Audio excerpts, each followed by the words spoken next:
Forma combinada cúbica 1. Temos aqui um cristal de cobre nativo. Cobre nativo cristaliza no sistema cúbico e pode apresentar então formas cúbicas diversas, geralmente enfileiradas, ramificadas e normalmente também distorcidas. É uma coisa mais difícil de encontrar, mas o cobre pode cristalizar então com estas formas aqui. E no sistema cúbico nós temos 7 formas simples, todas elas fechadas, que podem se combinar. Então a primeira forma é o cubo, o hexaedro. A segunda forma é o rombododecaedro, que é essa forma aqui. A terceira forma é o octaedro, 8 faces para cima, 8 para baixo, parece até uma bipirâmide. Depois vem o tetrahexaedro, que nós chamamos de cubo piramidado. Depois o trapezoedro, com essa forma aqui. O trioctaedro e o hexaoctaedro. Então são 7 formas, tem que ser uma dessas 7 formas aqui, quando nós estamos na dúvida nas formas que estão combinadas no cristal cúbico. Então nessa situação aqui do cobre, a face que está marcada em vermelha tem que ser a face do cubo. Nós temos aqui então 6 faces. No sistema cúbico nós temos uma cruz axial de 3 eixos de comprimentos iguais a 90 graus um do outro. Então essa face tem que ser do cubo. Nós podemos colocar uma cor nele, assim. Então nós temos aqui o cubo. E a posição original está aqui.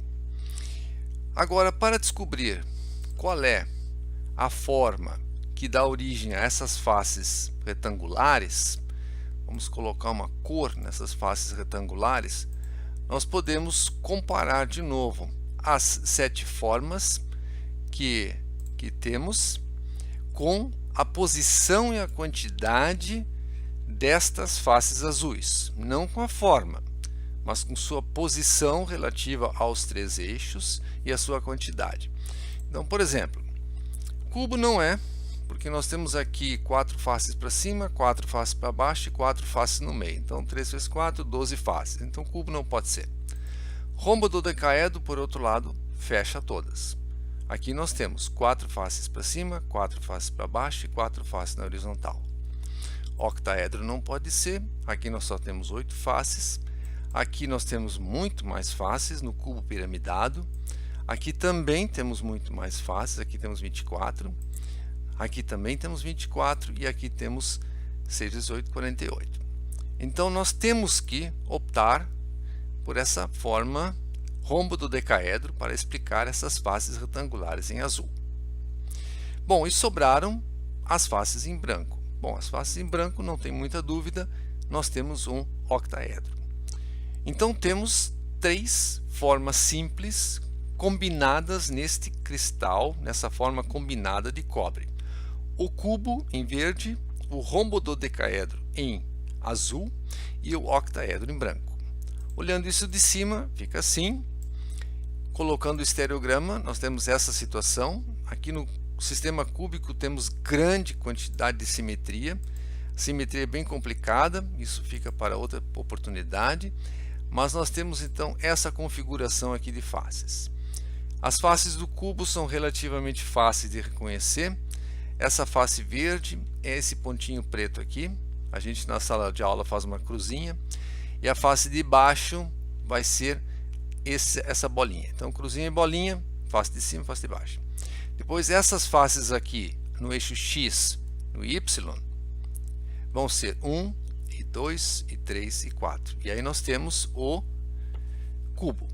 Depois o octaedro também é relativamente simples, porque o octaedro são essas faces aqui, e essas faces aqui acabam sendo representadas bem no meio do quadrante. Então se nós imaginamos aqui um quadrante, dividimos aqui o X na vertical, o Y na horizontal e o Z perpendicular ao plano do diagrama, nós temos a face do cubo aqui. exatamente em cima do eixo ternário. Então cruzinha e bolinha aqui. Então essas duas faces correspondem a esta face e a de baixo. Então, simetricamente ao redor do centro do diagrama, nós vamos ter as outras faces aqui e aqui e aqui. E o que sobrou acaba sendo as faces do rombododecaedro. Então assim temos um cristal de cobre com 3 formas combinadas, sistema cúbico, algumas formas clássicas que se repetem em muitos outros minerais, como por exemplo na fluorita.